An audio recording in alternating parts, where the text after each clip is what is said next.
Magandang buhay mga suki. Ayan, meron na naman tayong kasaba dito or kamuting kahoy. Ayan, gagawa tayo ngayon ng merienda na masarap dahil malamig ang panahon.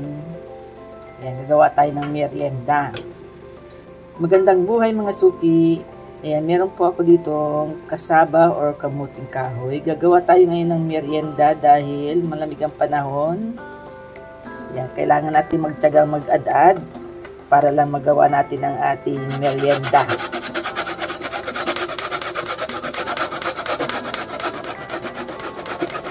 Ayan.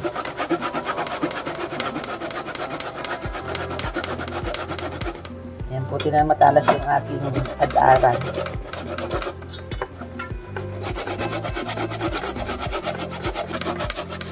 Ayan, tama na yan.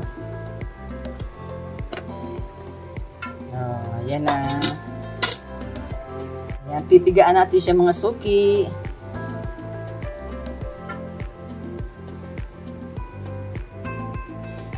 Dahil masyadong tubig yung ating kamuting kahoy. Ayan, pipigaan natin siya mga suki. Ayan, grabe oh. Yan ang mapait pag hindi nyo napigaan yung kamuting kahoy, mapait po siya. Yan. Ito na siya, oh. Yan. Ito na mga suki yung ating kamuting kahoy. Napigaan ko na siya. Gagawin natin mga suki, bibilugin natin siya ng maliliit. Ayan. Ganito ang ating gagawin. Ayan.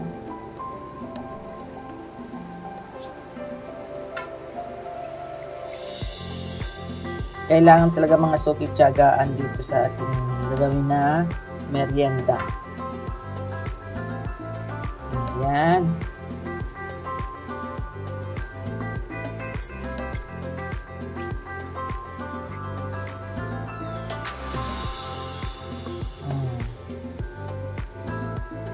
Ayan. Ito na mga suki yung ating kamuting kahoy. Nabilog ko na siya lahat. Ayan. Itatabi muna natin ito.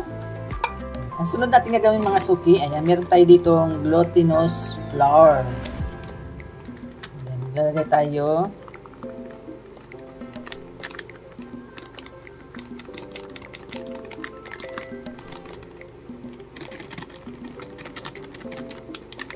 Bibilugin din natin siya. Ito yung ating gagamitin na flour.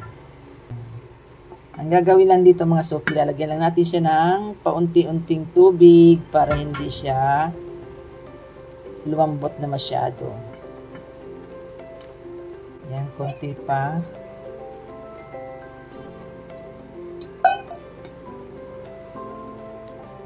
Lagyan pa natin.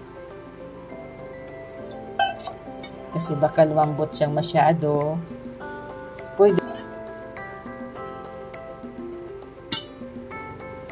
Ayan, pwede na siya mga suki oh. Kailangan na natin siyang kamayin.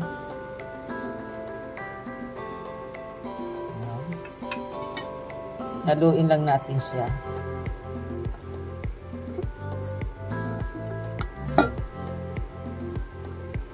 Kailangan ganito na siya.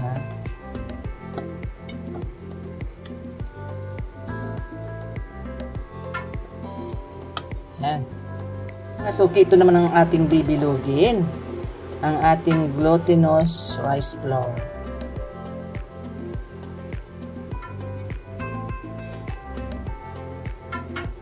Yan. Ganito ang ating gagawin.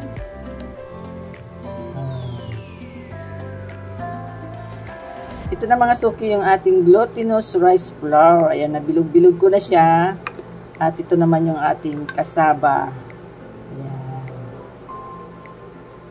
Yan, simulan na natin mga suki. Lutuin na natin siya.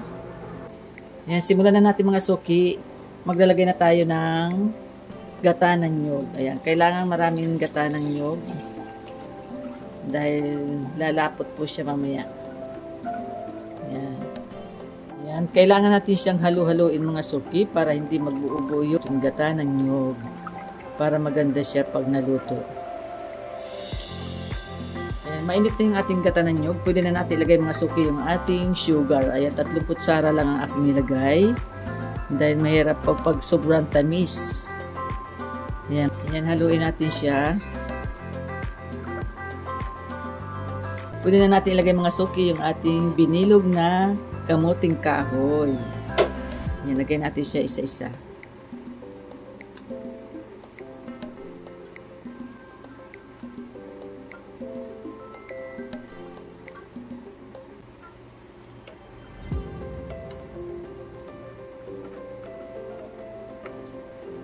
Pwede na natin ilagay yung ating langka.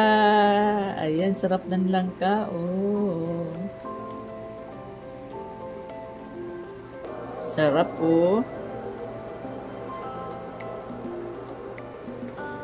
Ayan, katamtaman lang yung kanyang tamis mga suki. Ayan, lalagyan natin siya mga suki ng konting Himalayan salt. Ayan.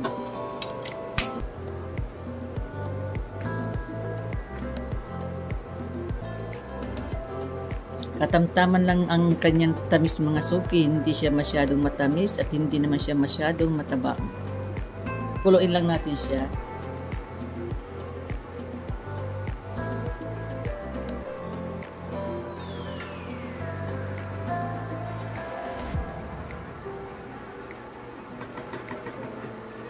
Ayan, pwede na natin mga suki ilagay yung ating glutinous rice na binilog-bilog.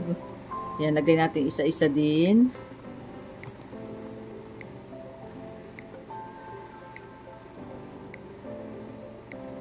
Yan na, ilagay na natin yung ating binilog na glutinous rice flour.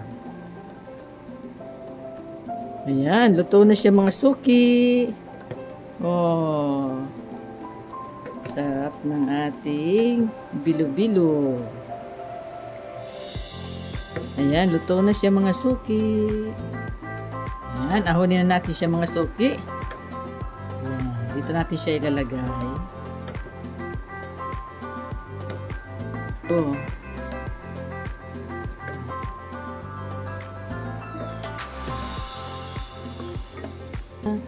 Ito na mga suki ang aking vlog for today. Ayan, perfect po ngayong malamig ang panahon.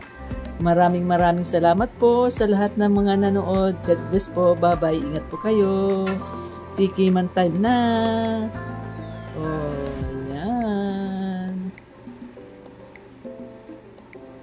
Ito na mga suki ang aking vlog for today. Ayan, perfect po ngayong malamig ang panahon.